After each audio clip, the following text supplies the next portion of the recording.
It is said that people are ghosts. The movie starts off with high energy. Ghosts in the human world. It can be considered the pioneering work of Eason Chan's horror trilogy. It is also the strangest horror movie I have ever seen. Filmed at the suicide hotspot, Chōshū East Dike. It is said that during the filming of this movie, the female lead, Shu Qi, encountered many inexplicable strange occurrences. She almost couldn't get out. I strongly recommend you watch it with your unfortunate friend. The movie starts off with high intensity. A man desperately squeezes through the crowd. He wants to cross the street, but the next second, he is directly run over by a speeding truck. Instantly, he is decapitated. Strangely, although the man is already dead, his hand is still twitching. Then he stands up grotesquely, groping around aimlessly. Witnessing such a terrifying scene, bystanders are scared and quickly flee the scene. And a little girl's apple. But at that moment, it rolled under the truck. She bent down to pick it up. Unexpectedly, she happened to see the man's head. In the instant their eyes met, the girl's left eye unexpectedly turned into a yin-yang eye. In the blink of an eye, 15 years passed. The little girl from back then had grown into a young woman resembling Shu Qi. But because of that terrifying head, it left an indelible shadow on Shu Qi. She couldn't bear such a huge shock, which resulted in severe amnesia. However, although she couldn't remember those terrifying things, her left eye could still see things that ordinary people couldn't. She couldn't stand those ghosts that swayed in front of her all day long. So she put an eye patch over her left eye. With that, the whole world became quiet. She went on eating and drinking as usual, and went crazy whenever she felt like it. And it was right in this bar that Shu Qi met a man named Peter. They drank and sang together. After a night of communication, Peter woke up groggily, only to find that the woman beside him had already left without a word. His wallet was also lying on the ground. Strangely, all that was left in the bag, $50, had been taken, but the most valuable gold ring had been left inside and untouched. And before leaving, Shu Qi actually poured a large puddle of red paint in Peter's house. A large puddle of red paint was splashed. This made Peter even more puzzled. You say she has already left. Why would she still throw things in someone else's house? Just as Peter was feeling confused, he suddenly heard strange noises coming from the bathroom. He curiously opened the door to check. To his surprise, he saw his father with dementia, appearing here for no reason at all, and the way his father trembled was as if he had witnessed something terrifying. Seeing this situation, Peter and his friend away hurriedly took their father to the hospital. At the same time, it was from this moment on that strange events began to follow one after another. First, the nurse told Peter that his father had been acting very strangely lately. He often inexplicably imagined that ghosts were trying to harm him. Next, when Peter was leaving the ward, he saw a figure that looked just like Shu Qi. He hurriedly chased after her, but the woman suddenly vanished in an instant. Peter thought he must have seen it wrong, so he absent-mindedly rushed back to the shop. However, on the subway back, he saw a strange woman staring at him from across. She was fixated on him, not blinking at all. Even while cutting a customer's hair, he unknowingly ended up cutting the customer's head, leaving it covered in blood. Peter thought, it must be that my mental state is not good. That's what led to all of this. So I decided to go to Chungchao Island with a friend to clear my mind. And it was on this boat that he met Shu Qi again. The group enjoyed the sea breeze and barbecued on the island. Peter felt a bit bored, so he started talking about a suicide incident that had happened on the island. I heard that just a few years ago, a girl had a conflict with her boyfriend. In a fit of anger, she came to Chungchao Island. She even stubbornly told her boyfriend that if he didn't come to find her tonight, she would die to show him. But the boyfriend thought she was joking. After hanging up, he never cared about her again. And because of this, it led to a vibrant life, becoming a wandering soul on the island.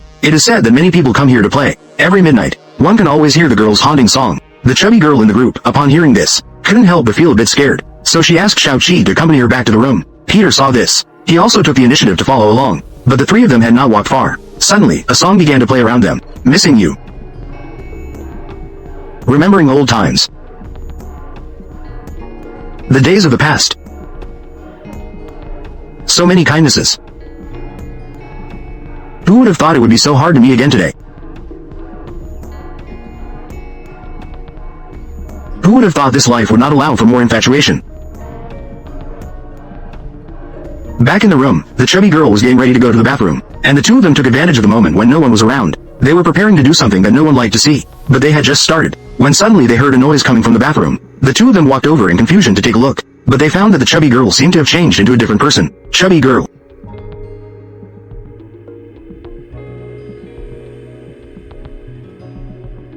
What's the matter? The chubby girl's voice was wavering and had a bit of an echo. Frightened, Shu Qi quickly pulled Peter away. At the moment the chubby girl turned her head, he clearly saw that she had been possessed by a ghost, and the one possessing the fat girl is the girl who committed suicide on the island, Shu Qin. But Peter didn't believe in any of that. He not only didn't avoid it, but instead followed the fat girl to the balcony. It's you. Why did you come so late? Do you know I've been waiting for you for a long time? I'm sorry, you. Sorry? You actually said sorry to me. You never said sorry to anyone before.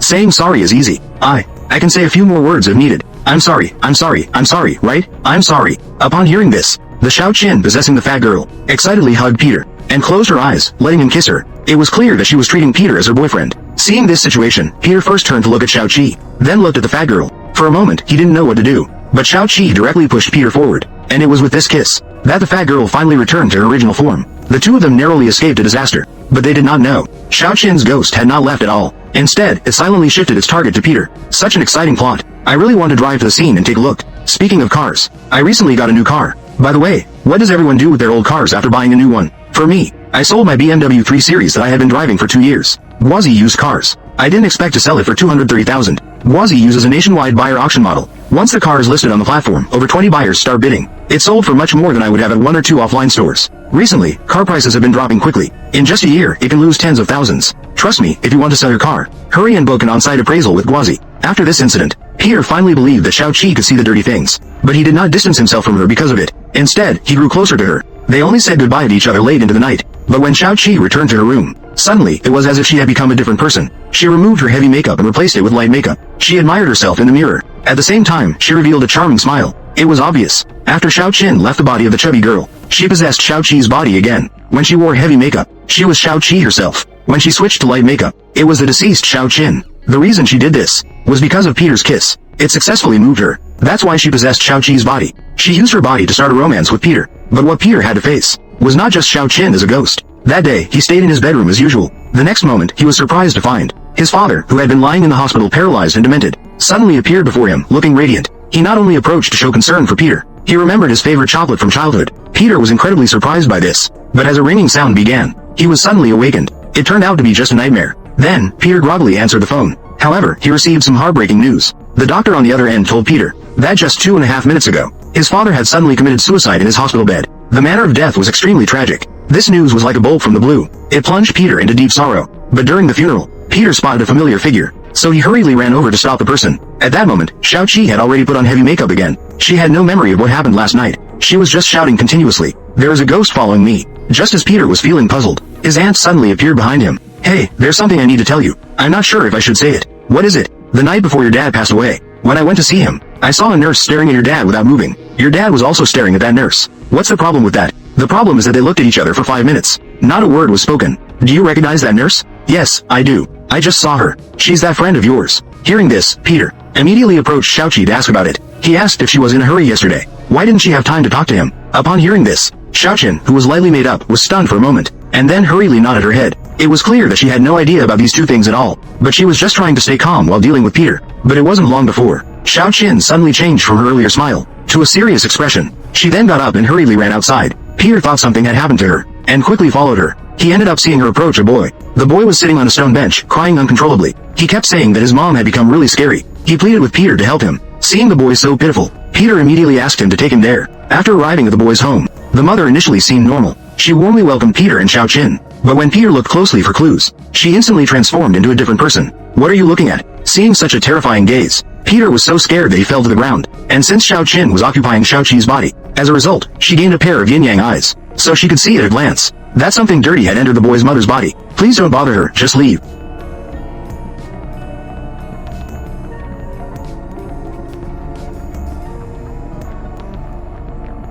"I worked so hard to come to Hong Kong. Are you telling me to leave?"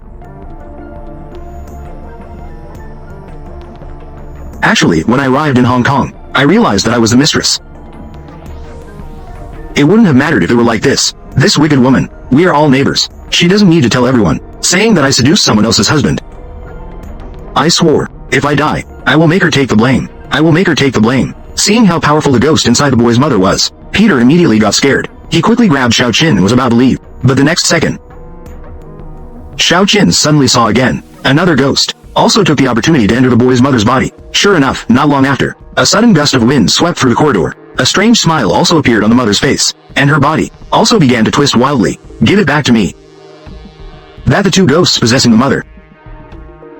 Peter sensed something was wrong and quickly tried to escape, but before he could take a step, the boy's mother, like picking up a chick, grabbed Peter's body and ran wildly towards the balcony, intending to throw him down hard. Fortunately, at the critical moment, Shu Qin appeared just in time to stop her. Peter narrowly saved his life. It was at this moment that the two ghosts possessing the mother began to fight for control of the body. They pulled at the arms, while choking the neck. They frantically tore at each other. "Go die. Don't fight me for it." Splash woman.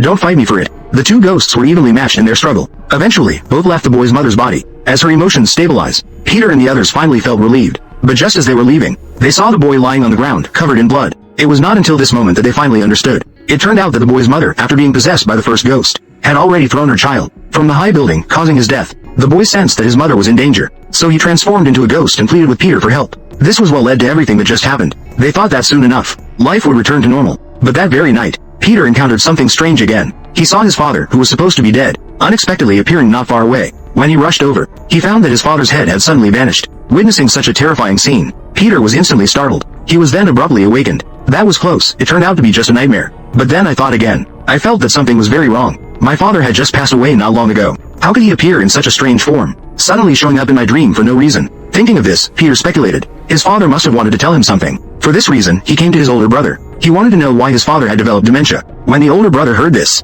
he immediately thought of the headless corpse case from 15 years ago. Ever since that car accident, his father had gone insane overnight, ultimately ending up like this. After hearing this, Peter quickly searched for details about that case. However, he unexpectedly found something in a picture. He discovered a tattoo on a girl. It was exactly the same as Shu Qi's. Looking at the other person's tattoo, and recalling what his aunt had said not long ago, Peter couldn't help but boldly speculate. His father's death must be related to Shu Qi. Otherwise, how could she see ghosts? But as he thought about it, Peter unknowingly fell into a deep sleep, and when he woke up again, he found that every corner of the house was covered in blood-red paint. It looked extremely alarming. Even his friend Away didn't know who had pushed him off the balcony. He hurried over to check, but when Away saw him, it was as if he had seen a grim reaper. He crawled forward desperately. He thought this was the doing of Shu Qi, so he immediately asked him. Unexpectedly, Away told him, "It was you. You pushed me down." "Me? You looked so terrifying just now. You completely changed into another person." Hearing this, Peter was instantly shocked. He didn't expect that just by sleeping, he would be haunted by a ghost. He not only painted the house completely red, he still controlled his body to push Away out the window.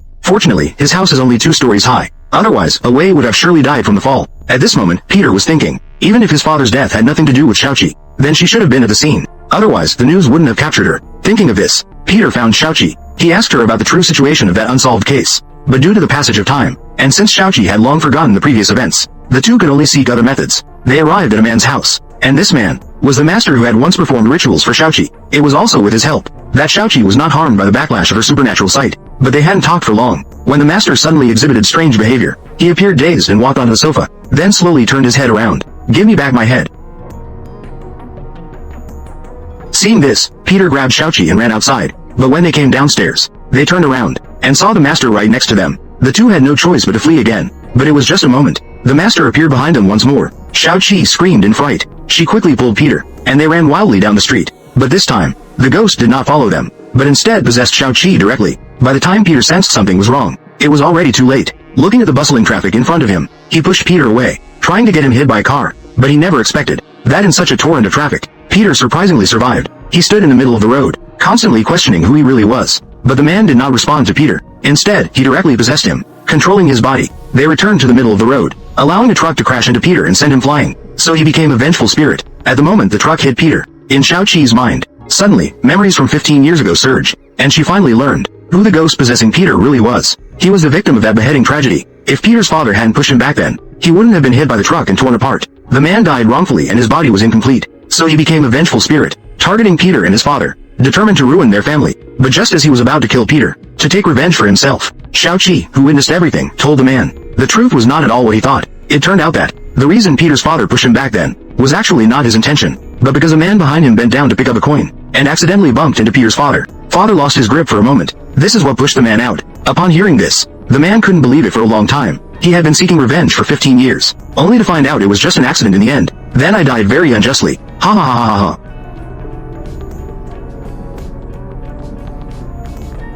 After learning the truth, the man left Peter's body with a smile, restoring it to normal. On a certain day afterwards, Peter took Shu Qi to visit their father's grave, and asked about their interactions. But Shu Qi, upon hearing this, was completely confused. It seemed like those things had never happened to her at all. Peter, while puzzled, suddenly saw a familiar figure. "Ma'am, how did you come to this place?" "She is my daughter. Of course I came here to pay my respects to her." "Pay respects to your daughter?" This silly girl, for a man, committed suicide in the haunted house in Chengchao. Chengchao? Lu Yang, Shi Moon. It was only at this moment that Peter finally understood. The woman who committed suicide in Chengchao, Xiao Qin, and the boy who was previously killed by a fall, actually have the same mother, but he does not know. Xiao Qin's vengeful spirit has been haunting Shu Qi since they returned from Changchao, has been possessing Shu Qi's body. Heavily made Shu Qi, lightly made Shu Qin. A man and two women will eventually lead a different kind of happy life. Alright, that's the story for today. Subscribe to the channel to continue watching. See you next time.